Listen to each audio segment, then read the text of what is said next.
ECSI fans, you want to revolutionize your sports investing habits? Allow me to tell you about WagerWire. WagerWire is an app that helps you become a superior bettor by allowing you to sync all your sports books and track all your bets in one place. See your current action, your betting history, and stats. You could also sign up for sports books and collect bonus offers. Follow them at WagerWire on X, as it's the best account on the platform. Head to App Store or Play Store now and search WagerWire and download the 2,000 years long, we will never settle. Hard days, no way, with a heavy metal. No time, no fail, won't stop here. Like a torch to a flame when it burns hot.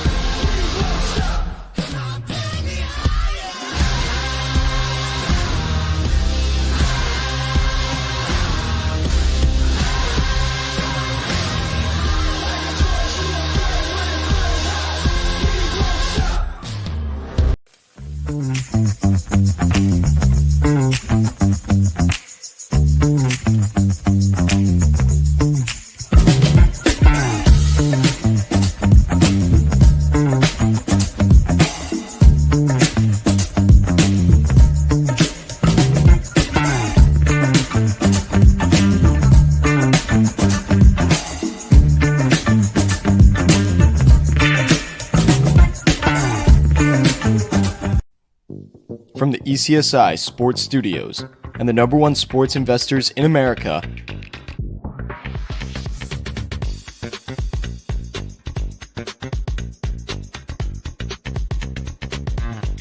we bring you the closing bell. As the market closes, legends Jeff Dawson and Riley Magnuson bring you all the sports investing tips for tonight's matchups. If you want to learn more from the two legends at the desk, make sure you stay tuned to the closing bell. Good afternoon, sports fans from all around the globe. I am the co-host, Jeff Dawson, East Coast Sports Investors, and it's that time of the week for the closing bell, February 3rd. I almost said March 2nd, February 3rd, 2025. Our re-entry Monday, thanks to Felger and Maz, who are at Radio Row in the Super Bowl. I am jealous as a bleep. Shout out to Travis Geiger, who just sent me a snapshot on Radio Row at 98.5. Make sure you tell Felger and Maz we said hello. Shout out to our proud sponsors and partnerships. It's WagerWire. Head on over to Google Play, download that app. It is free. If you're in New Orleans, say hi to Travis. I don't know if Zach's there. I guarantee you a bunch of the gang's there. So say hi, tell him JD from ECSI sent you. Viva Tequila Seltzer, CT Bets Austin, team second to none. The East Coast is cuckoo for coconut. And of course, AtlantaSteaksAndSeafood.com. Head on over to Facebook. Introduce yourself to Terry Smith. While you're there, head on back to AtlantaSteaksAndSeafood.com. Promo code SHRIMP. That's right, shrimp. A 2-pound bag of the 1620s, the big ones. Shrimp cocktail for Super Bowl Sunday. Surf and turf, baked shrimp, whatever you want to do with them. Have a blast. Terry's going to take good care of you, I promise. Goodness gracious. I've had a bad 2025 to start. I mean, a lot of shit going on personally, family-wise. A lot of you guys know I'm not here to talk about that. But my point is, and then you follow social media, this person doing this person doing this, and I'm about to lose my shit. I really am about to lose my shit. It just, I know, how can I word this politically correct? When people copy what you do, what is it? Flattery, jealousy, flattery, envy. In other words, if someone's emulating what you're doing, that must mean you're doing a hell of a good job. And I watch a show last night, and there's a couple of our guests. I see breaking news, and there's another one of our guests. And I'm not saying they're our guests. Listen, everyone's free game out there. But when you do shows with people for 1, 2, 3 years at a time, and now all of a sudden, the big stage, the bright lights start. I use the word poaching them in a very nice way. It just, I'm pissed off right now. So let me vent for a second and let me bring in Mr. Riley Magnuson. What's up, Rye? What is up, my friend? Happy you said a re-entry Monday. Obviously Super Bowl on Sunday, so I got a lot of time to talk about the Super Bowl this week, and I'm sure we may or may not talk about what's going on in the NBA. But other than that, obviously a kind of a quiet night of sports action. Got one big college game, and I know you are tapped in, obviously, to some mid-majors. Maybe not so much for the average college basketball fan tonight, but nonetheless, a nice little dipping your toes back into the water to start the week, I'd say, here on Monday. You know, there's a million things to talk about. It is re-entry Monday, and it is a short slate. There's not a lot going on out in the games. I don't know where I want to start. I know a couple of the headliners. So I'm going to start out in left field. How's that? What the bleep is Justin Tucker up to or all about? I mean, listen, guys, we went through for a couple years the Deshaun Watson massage stuff. Even back here, Mr. Bob Kraft with the happy endings. And now out of the blue, Justin Tucker, and I think he's up to like 8, 9, 10, 11 people have now come to the light. I remember the Deshaun Watson that it ended up around 25, 27, 30, whatever it was. You know, I've been a huge fan of Justin Tucker in fantasy football. It's just grab him early, set it and forget it, and on the bye week, go find someone else. And you could see some chinks in his armor. And this year, it was all behind the ears. If they got to anything over 49 yards was a coin flip. And I think he missed a career high. And then was he hurt? Was he not hurt? And you could see him just like really struggling with this. And then I talked to a colleague this morning, and I'm starting to wonder every time he lined up for a kick this year, if he was thinking, all right, sooner or later, this is going to come out. Yeah, it makes you wonder. I mean, you hate to speculate on things without seeing the full details of things, but it obviously doesn't sound good. And you want to take those claims seriously, because if you don't take those claims seriously, then people who are, whether or not he is or not, is going to come to the light for sure. And if he is, then obviously that's not acceptable. But whenever you have claims like that, you have to take them seriously. Otherwise, people who are for sure predators are able to be on the loose and do predatory stuff like that. So if it is true, then obviously, the full extent of the law needs to take place. And yeah, it does make you wonder. Especially makes you wonder when you got somebody who was, I mean, he could have retired before this year, and he's top 2 kicker of all time. And then it becomes, the magnitude of his kicks up against Vinatieri, as far as that is concerned. You'd probably say he's the best regular season kicker of all time. So it is going to be a really, really weird situation. I have to imagine after the initial thing came out, I think it was 6 women. And then over the weekend, I don't know how many more, but a handful more. Typically more tend to come out after that if those are correct. Or typically more come out after the fact, even after the second trickle of people coming out. So it's not going to be good. And if you're the Ravens, I mean, you wanna give someone who you feel like you have the character or the benefit of the doubt to defend themselves, and by the grace of God for Justin Tucker, hopefully it's all false. But obviously, you also have to take it with the seriousness that it is true to a decent degree. So it's always.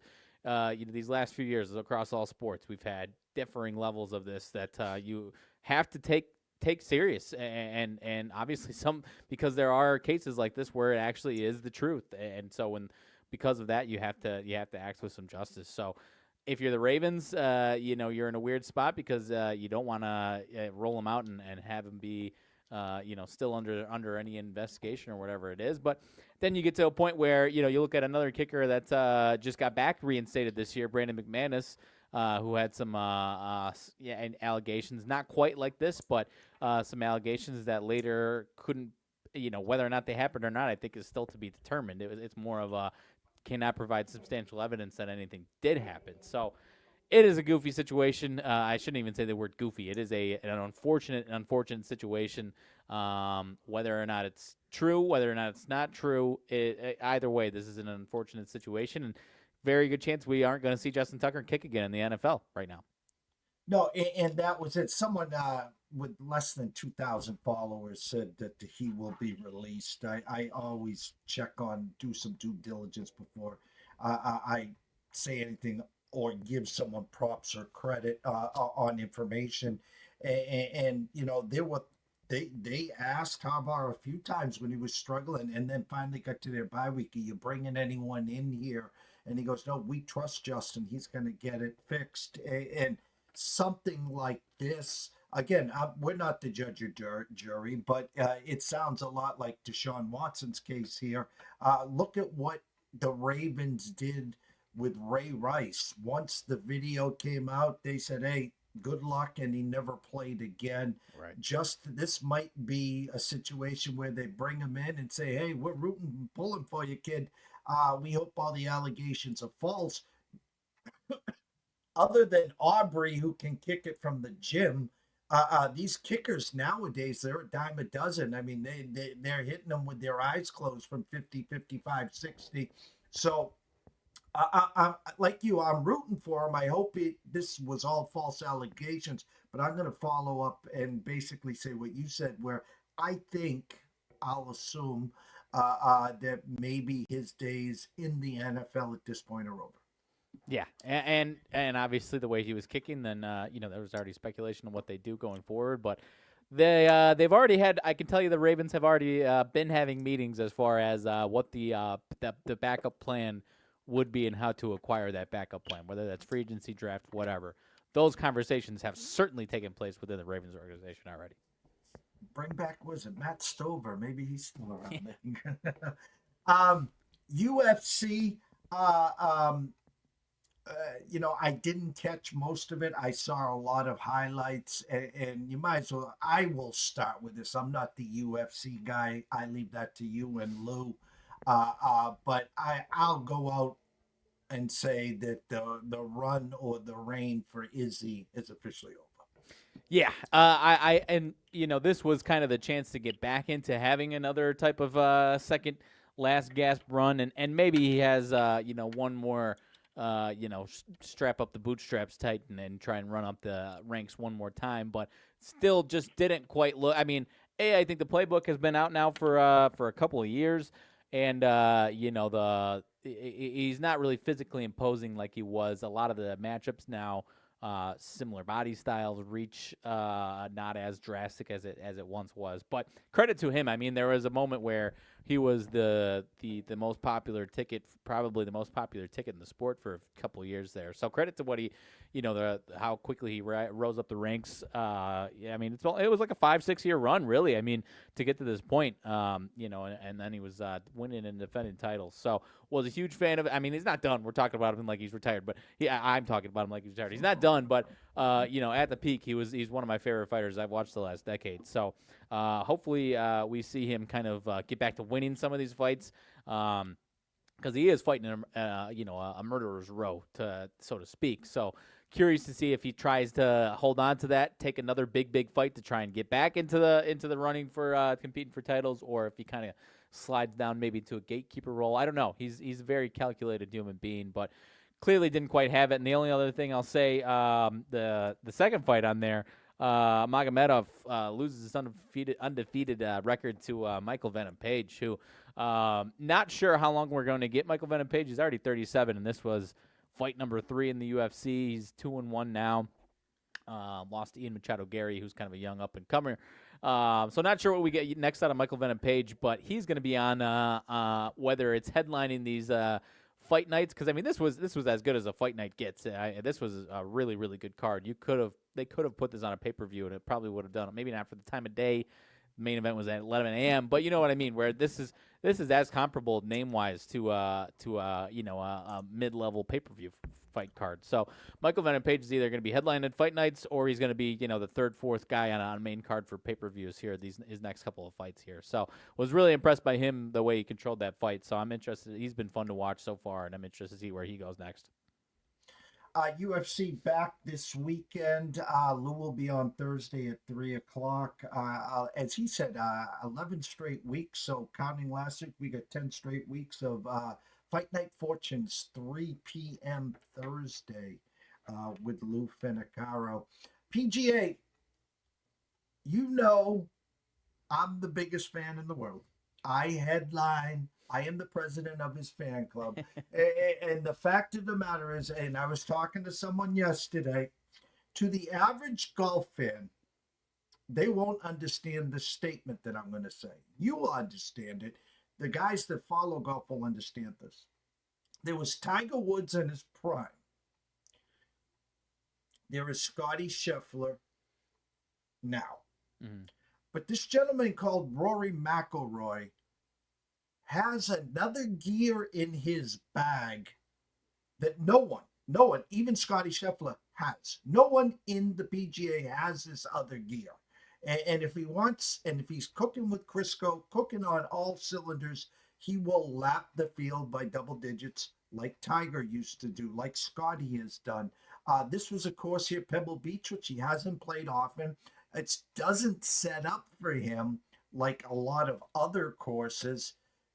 Comes off playing with TGL on Monday, and next thing you know, walks on to Pebble Beach. Good round on Thursday, fights the wind with everyone else on Friday, and says, hold my beer on moving day, and then that's a wrap on Sunday.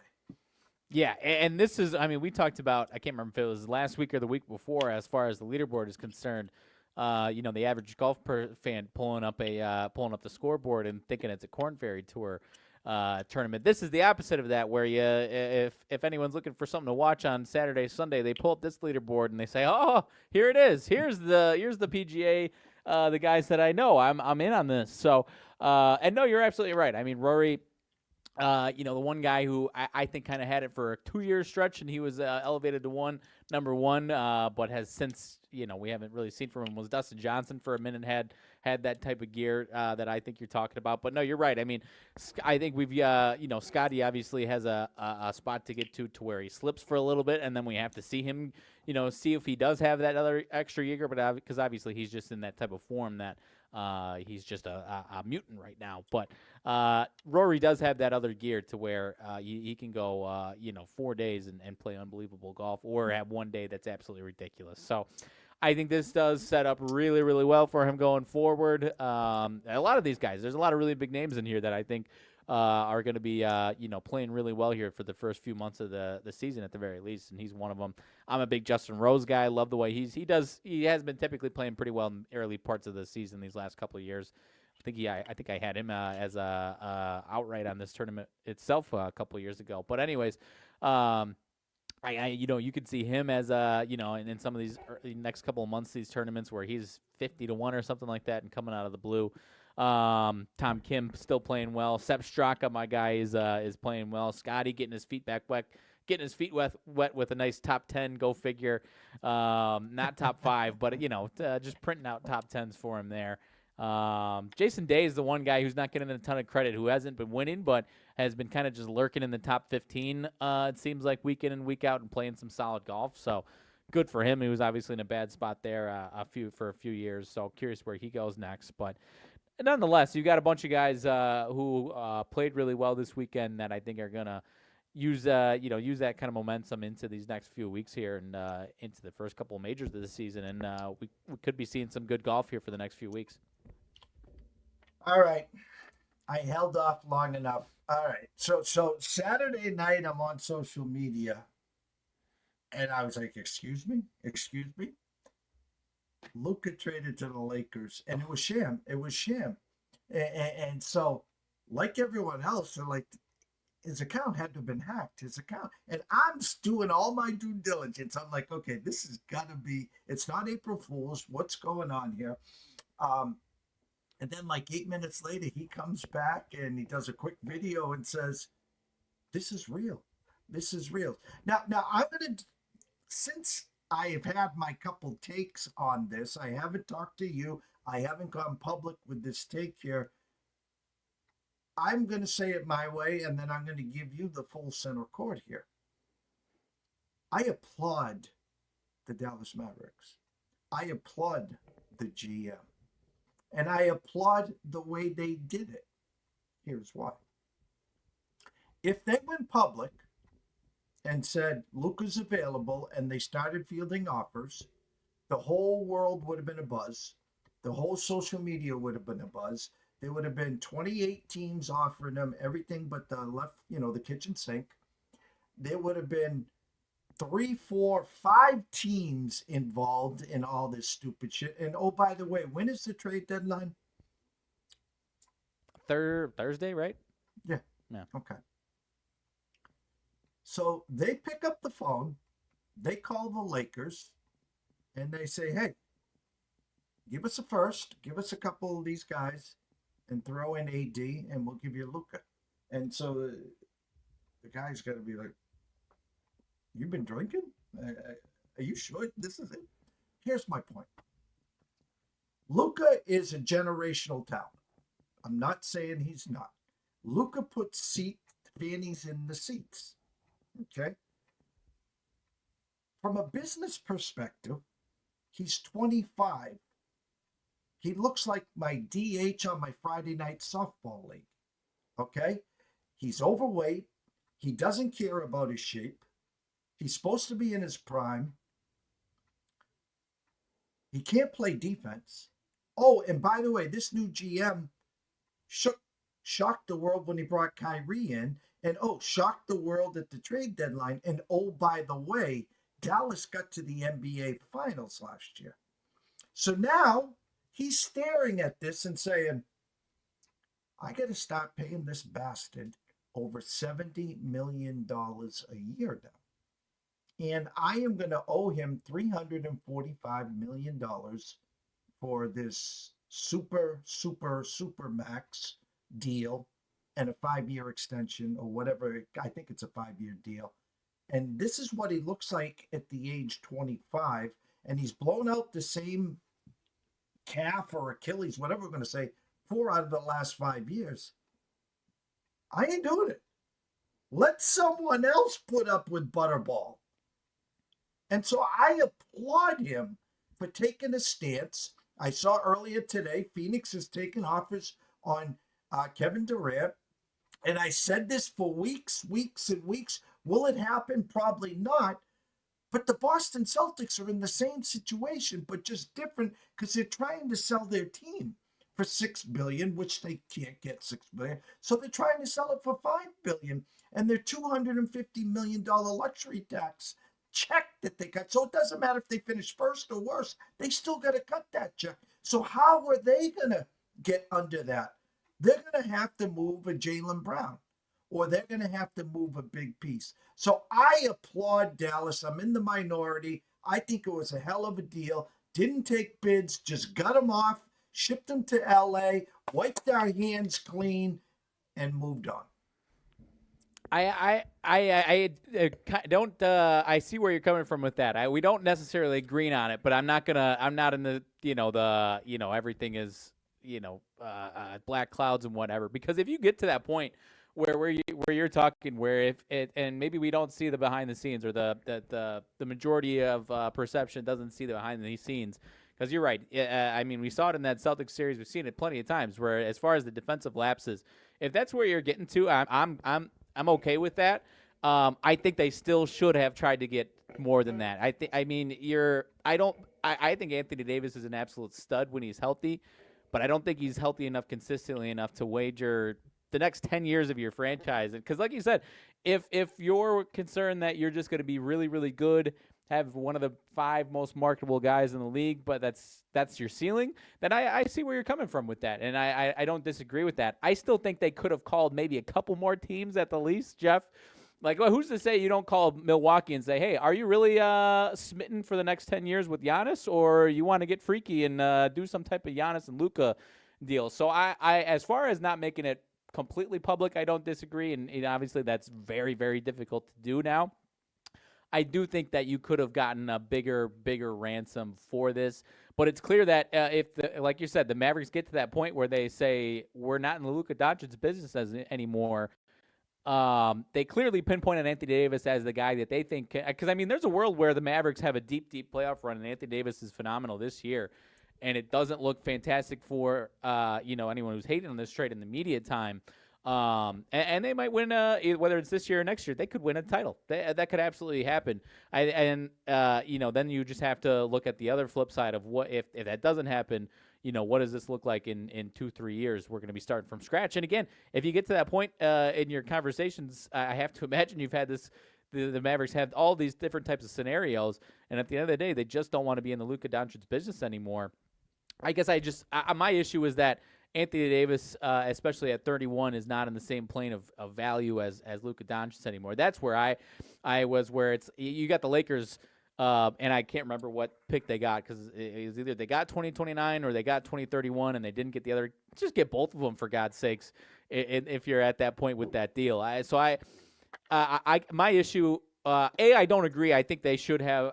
If you've gotten to that point, then go ahead, because I think more teams should not be smitten and or stuck in the way just because they have a quote unquote superstar, and that's just what they have to figure out. I think they should have kept on to it, because they just got to the NBA Finals.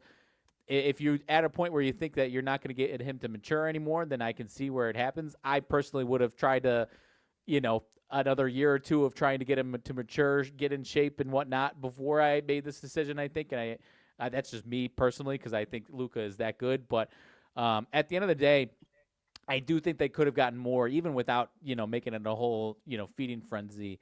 And from that respect, I think there's a couple teams that had zero idea that he was on the table that you could have called up. And like I said, I'm not saying Milwaukee says yes to that hypothetical that I just laid out, but name another superstar on another team and ask them how happy they are with that situation. Would you prefer this situation in the Luka Doncic business and whatnot? And I think those conversations could spiral into a better offer than what they got, is where I'm at with it. And them coming across to win championships, you have to play defense. Again, they're playing coy. This deal was done strictly on the business, X's and O's, bottom dollar, where they came to whenever they came to light. And I don't know what's going on in the locker room. I don't know what is said. I don't know what his practice habits are. We've seen him on the court. He hasn't played since Christmas. My point is, they came to the realization after maybe he got hurt again and just says, guys, I'm not cutting this check for $350, $345. Right. It's just not worth $70 million. It's like this, and I'm saying this sarcastically, but mark my words, I'll timestamp this, 4:38 on February 3rd. The team in the NFL that ponies up for T. Higgins and pays him $30+ million, his under-over is 9.5 games each season. The guy is not going to play a full season. I don't care what the injury is, especially after he got paid. And I think Dallas just took it to a point where, hey, we did everything we could last year. We bring Kyrie over. We make a move at the deadline. We saw as far as Luka could push us, and it got us to the championship. That was our peak. That was our summer. How are we going to get back? It's not with this cast, and it's not with us cutting this guy a check. You're right. As soon as the Lakers hung up the phone and thought it was April Fool's Day, as soon as Dallas picks up the phone and starts calling around, the beauty of this, there was no Woj bomb. There was one announcement from Shams and the deal was over. So as soon as Luka catches wind of this, then it's a frenzy now till Thursday, and now they're weighing out. Yeah, they could have got a better offer. Who's a 25, 26, 27-year-old in their prime that we can shake? They're not going to get SGA. They're not going to get Ant. Okay, who else? Could they called up New York? Who do you want from New York? Look at what Jimmy Butler did. We knew Golden State wanted Jimmy Butler, and here he is.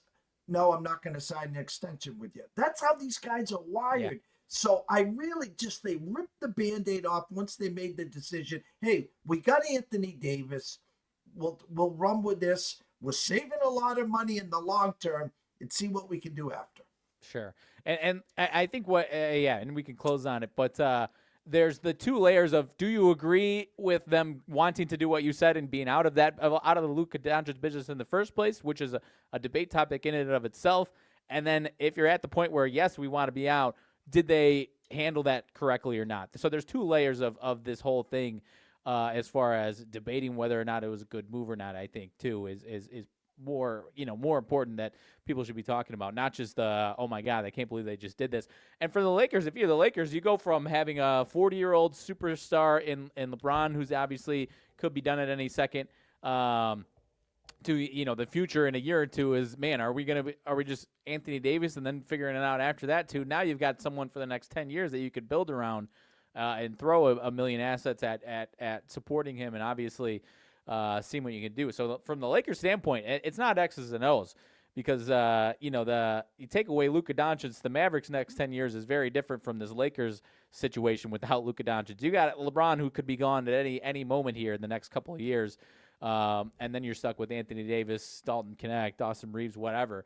And now you've got someone that you can sell on your fan base for the next 10 years, and obviously they have a way of, they'll do their own attempt at building around Luka. So their franchise is reset from, maybe 3 years, 4 years from now, we're looking at a hellhole of LA without any draft capital, no superstars, whatever, to now they at least have Luka that they can figure something out around. No, you're right. Now, and that's not me counteracting anything you're saying. That's just the Lakers side of this. Dallas did not do their due diligence here. I 100% agree with that. But what they did do is, before this became a shitstorm, and then Luka starts, I don't think Luka had any stay power. He didn't have a no trade clause.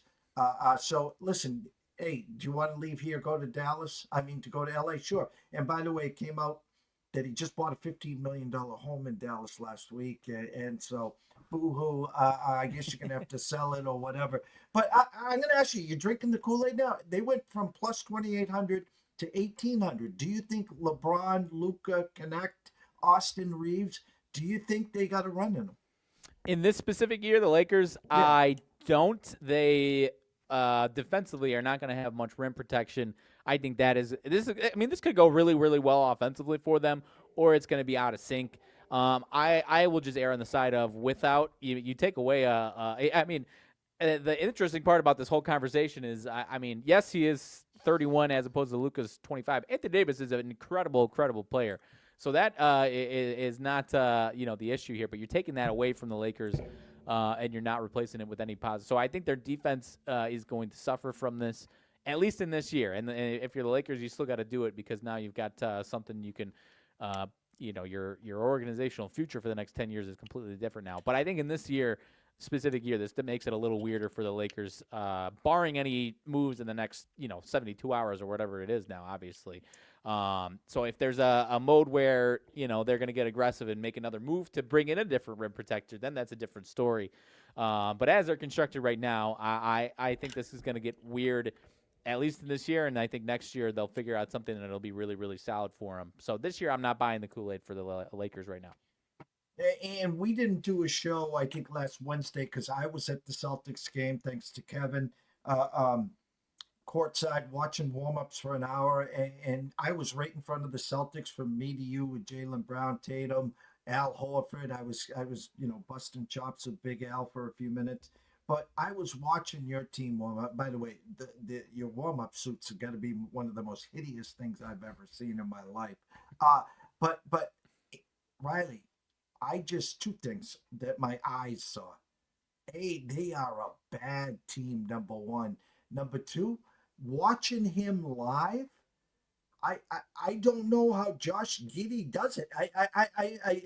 I just, it's like a guy I used to cover in college. It's like a guy that I used to play in the intramural championship. He just looks like a fish out of, not that he doesn't get the job done, I'm not saying that, but just athletically with everyone else on the court, I was in shock / awe watching him.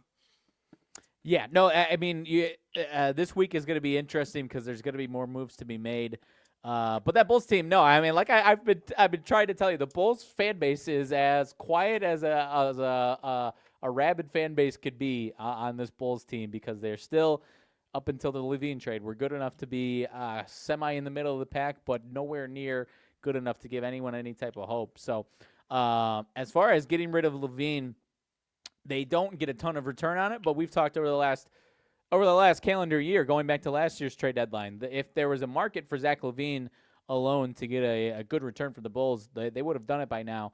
And so to do the trade that they did, to be that third party for the De'Aaron Fox trade, really just solidifies that there wasn't a huge market, so their biggest objectives were getting rid of that contract, and B, they got their pick back from San Antonio that had protections to it. And so they might even fall into a spot that they wouldn't have had to give up that pick anyways. But if they don't give up the pick in 2025, it goes kicks can down the road. So they get their pick back, obviously, in a draft that gives them security because they're probably going to get a top 10 pick now, if not hopefully a top 5 pick. So I think there's more moves to be made here. Vooch, you got Kobe White potentially as a piece of a trade, maybe even IO. But no, I mean, there's not really anybody on that roster that I would say is safe other than their rookie Buzelis. Outside of that, I mean, Josh Giddey is like 22, I think. So I think they'll probably hold on to them just to hold on to him, just to have as a point guard, whether he's the starting point guard next year or not, I don't know. But nobody's really safe, and this Bulls team is going to start to do a little bit of a free fall to the bottom of the NBA. Which is unfortunate that you do it. If you're going to do that, obviously, you don't have the same flexibility. You probably don't get the same return, but they're not going to be able to get into the bottom 3. That ship is well past sailed. And then even getting into the bottom 5 is still going to be a tough sledding there. So they're going to have some lottery balls, and this is going to get them some more lottery balls. They'll get a top 8 pick, which should be good, and by the grace of the lottery, hopefully it's a top 3 pick. But at the end of the day, they had to do something. Otherwise it's just going to be rinse and repeat, 35 to 40 wins every single year here with the squad. We've never talked more NBA in our life. There was another big trade, which was... Am I drawing a blank? I'm sure I'm drawing a blank. Was it Sacramento, right? Well, that was involved in the Levine trade with Fox, and yeah. So I guess I'm talking from the point of the team that everyone's the least interested in, all 3 of those teams for sure there. But no, just sticking with that one. Sacramento reunites the foretold prophecy of the Zach LaVine DeMar DeRozan duo that everyone I'm sure is excited to reunite there. Sacramento just in a weird spot now. Kind of back to, I mean, I hope the fans enjoyed their quick little run that they had of whatever it was, 2 seed, good teams these last couple of years, because it's probably and it stinks, but probably going to amount to the Kings bottoming out slowly but surely back into the bottom of the NBA here within the next couple of years. But the Spurs, credit to the Spurs, they give up some draft capital, but they still got Sohan and Vassell, so they got some flexibility here this week to maybe make another deal here. Because they're clearly in win now mode. They've still got to win some games, obviously, this year to get themselves into a spot where they can make a little underdog run. But at the end of the day, they had to do something, had to put some piece in with Wemby, and I like the way it works. I think they're another wing player away from being real scary. But at the end of the day, you've got someone who's already at 20, 21 years old, the bona fide, by far best defensive asset in the entire league. And now you're pairing them with some veteran NBA quality, all-star quality offensive point guard there. So it is a good move, and I think we're going to see another one here this week from San Antonio. Last question in the NBA. I don't know what Jimmy Butler's doing. I don't know why he would turn down an extension with Golden State. Have we seen the last of Jimmy, or is he trying to actually pivot a trade to who? We might have seen the last of Jimmy in this season. I think he'll free himself somehow eventually, and we'll see him on the team that he wants to play for in the future. But I don't know. I don't know why he would do that. I guess maybe he doesn't like the fit in Golden State. Doesn't want to go. I don't know. I don't know what to say on that one. Maybe we see a deal with Phoenix this week. But that seems to be the one that's on the table the most likely. But if that doesn't happen, I can't imagine Pat Riley's going to open his doors back up to him in the second half of this year. I think we know the answer to that one, and if they can't make a deal for him, then they'll sit on him and let him walk, and they'll keep him shelved for the rest of the year. I don't know. It's very bizarre. I would have anticipated that he would be excited to go there, but I guess not. College hoops over the weekend. Huge win for UConn at Marquette. Got out early, held on. No Liam again. I think next on deck is St. John's on Friday, which Liam will be back for that. Then they go to Creighton, so kind of a huge win there. St. John's is hot as a firecracker. Actually, let me see what our buddy has to say here. Going to Ken Palm. He's actually got UConn beating St. John 72-71 on Friday. So I'll be interested to see what the opening number is there. Some crazy games out there. I have to vent to you for 1 second because we saw some stuff that really doesn't happen. We saw a Kansas team who had a 20-point lead or 19-point lead at Baylor at half, and then Baylor goes out and scores 60 in the second half. So there's one big second half. We saw some meltdowns elsewhere, and I wanted to talk about the greatest meltdown in the history of mankind. I talked to you about it, where St. Mary's playing the Santa Clara, and you don't score for the last 3 minutes of the first half, and then you don't score for the first 10 minutes of the second half. You get outscored 30-0, and yet you come within a whisker of hitting your team total. But my point is the second half runs, and I know it's college basketball, and I expect stuff like this. But what I saw, with as big as gambling is nowadays, I start to wonder, I talk about the NBA halftime call, the NBA after three call. I'm starting to wonder if the NCAA is starting to have these halftime calls that, we kind of need you to shut it down for a half here. No, it is a little bizarre, and like you said, we're getting these halftime runs. The Kansas one was the one that I watched the most, at least on Saturday, and it is getting weird. So I don't know what to make of it.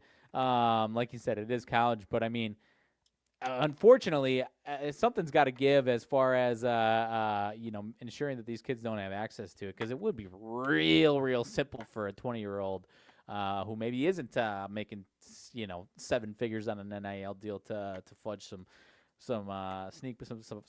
stuff by there, and it would be real possible, and it would be very able to get away with. So I'm hoping that's obviously not the case. I have to imagine we will probably see some stuff coming out the next couple of years. But at the end of the day, they were, like you said, there were some still fun games. Duke still just rolling through the ACC like they're playing in different sport right now. Auburn still rolling. Iowa State, the biggest loss probably of the weekend. Michigan State finally goes down. A lot of these middle-of-the-pack Big Ten teams picking up some big wins going forward here. Purdue over on Friday night, nice win at home, and then Wisconsin, nice win there. But, go ahead. No, I wanted to bring up Iowa State because we had Arizona money line, and they hit the 60-footer to bring it to overtime and beat Iowa State in overtime. We had the Iowa State team total over 71 and a hook. I think it was Saturday. They had 35 at half, and then they get outscored 18-2 or something to start the second half. And I'm like, hey, guys, did you come out of the locker room? Hello, Cyclones. And again, at home, where they're one of the hardest play. I think they had like the third hardest place.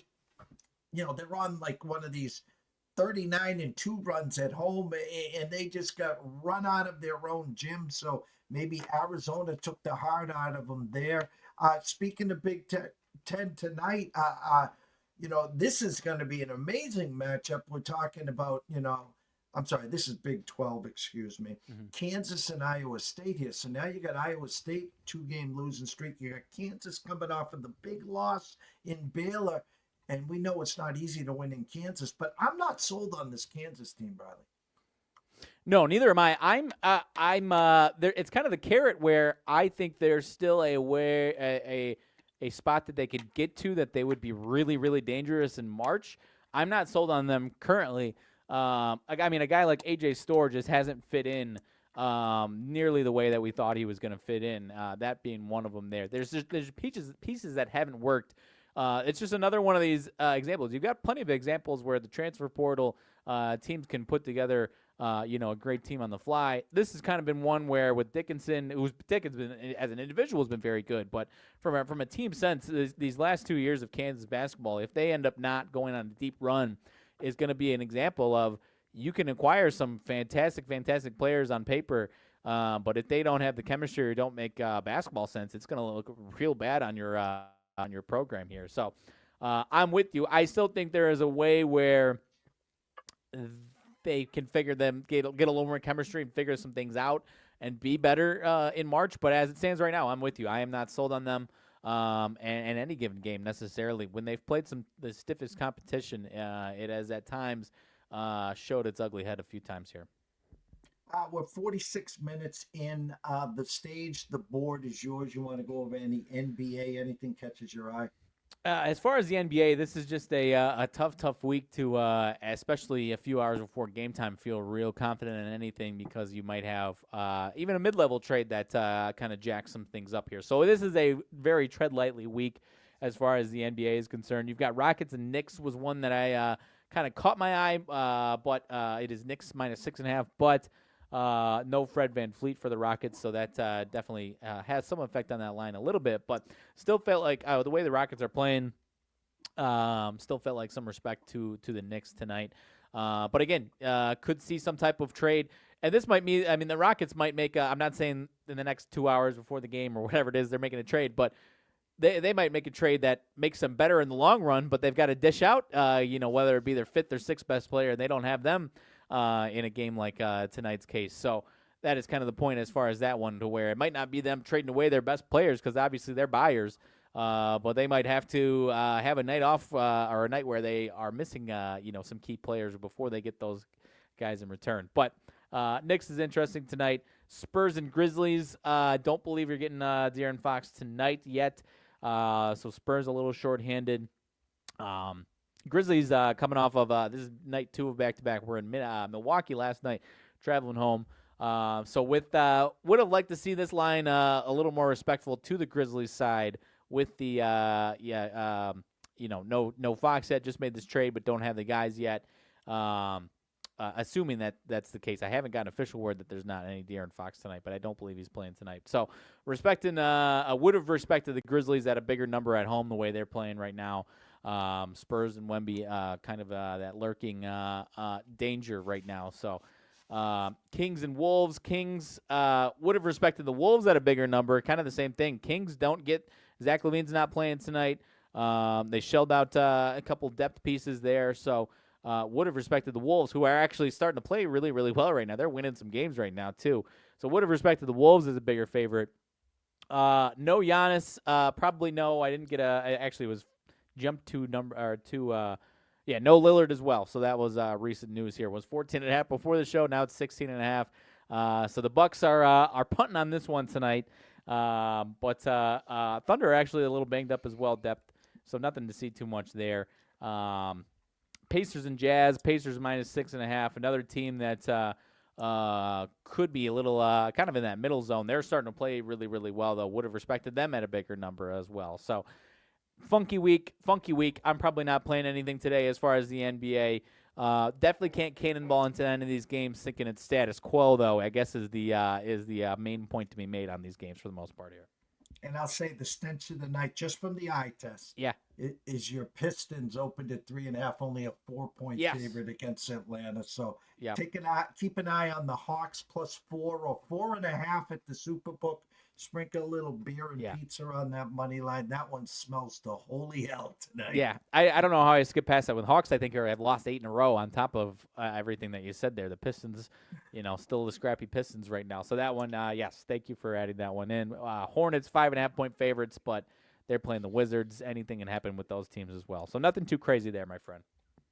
Only one hockey game tonight. Pull it up here. Ottawa travels to Nashville. Nashville has been our boogaboo. The only team in the NHL. Let me just preface that. Let me make sure. I'm going back to Saturday. Let me see here. One quick second, peeps. Go to hockey and shebang on Saturday. Predators shut out 3-0 against Pittsburgh. The only team in the NHL not to score. Let me make sure they didn't play yesterday. They did not. So tonight would be a system play. They opened up -125, now -133 with a 5.5 against Ottawa. I will go to Circa right now. I'll give everyone this. Hold on. And I'll give you the official play here. First period, hockey. First period over. 1.5 Senators and Predators -115. -115 at the Circa. So a system play, meaning teams coming off a shutout. That first period over was a great system play. Hit it slowed down, so it's not hitting at 68, 67%. It is hitting over 50, 55%, but it's -115 tonight. Nashville, Ottawa, over 1.5 there. We talked about college hoops, not a lot on the big slate. Again, the headliner, Iowa State at Kansas, opened at 3 with a 145. Now Kansas -2 with a 147. Iowa State owes us. I lean Iowa State, but don't forget Kansas blew a big lead at Baylor. If you like Iowa State today, team total over 72.5, and that is -110 as we speak. And lastly, Northern Colorado and Idaho State. And you're looking at me like, who in the bleep would ever come up with a game like this? I'm just telling you to keep an eye on it because, let me just pull it up here. I am on Ken Palm as we speak.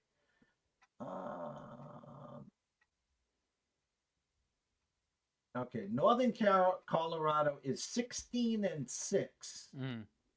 And already beat Idaho State 93-92 in overtime on January 1st. So 16-6. Idaho State is 10-10. Okay? Win 2, lose 2. Win 2, lose 2. They're set up for a loss. Ken Palm has them losing 74-73. But if you shop around, you can get Idaho State +1.5 against Northern Colorado. That's the kind of stinky stench that we like to find. So, anyways, great re-entry Monday. Closing thoughts. I mean, do some research on some of these Super Bowl props, but you got to obviously be a little careful. You don't need to be going. A lot of times you'll have your thoughts on Monday, and then by Thursday it'll be some corrections and whatnot, and you might have an inkling of what Gatorade color is going to come out, and then some information comes out that certain teams do X amount of things, whatever. So it is going to be a fun week. It's going to be a fun weekend. You've got the Waste Management Open. You've got UFC pay-per-view Saturday night. So just get yourself ready before the weekend so you have a plan going into it there. Don't think it's going to be the score that we saw in the Pro Bowl. I forgot that the Pro Bowl was happening yesterday, but 76-63 is a nice, fun game there. So I'm sure that was fun for everyone involved yesterday. But nonetheless, nothing too crazy, my friend. Just ready to rock and roll into the last week of football, and then on top of sprinkling in UFC and golf, it's all college basketball and NBA and NHL from here. Yes, and you and I will be back on Wednesday. We'll be back with our buy, hold, sell, or yell. We'll have some good stuff on Wednesday. And then Friday, I'm going to give you a little homework assignment because they'll be out on Friday. the cross pollination props where they'll take a golfer and his Yep. shots and his score on Sunday versus something in the Super Bowl. Maybe they'll have something in the NBA where Jason Tatum points versus Kansas City team total. So we'll do some cross pollination props on Friday. But buy, hold, sell, and yell, powered by WagerWire. We'll be back on Wednesday there. Tomorrow, 10:15 a.m., Andrew McGinnis will be back talking some NHL. And then on Wednesday, Brady Cannon, Las Vegas golfer, at Las Vegas golfer, excuse me, back on Wednesday with Tyler Wyatt. Brady will be talking about the Waste Management Open that Riley just talked about. And of course, Lou back on Thursday. So for myself, Jeff Dawson, from EC Sports Investor, one and only Riley Magnuson at Riley_Magnuson1. We wish everyone a blessed evening. Remember, it's a new start of the week, guys.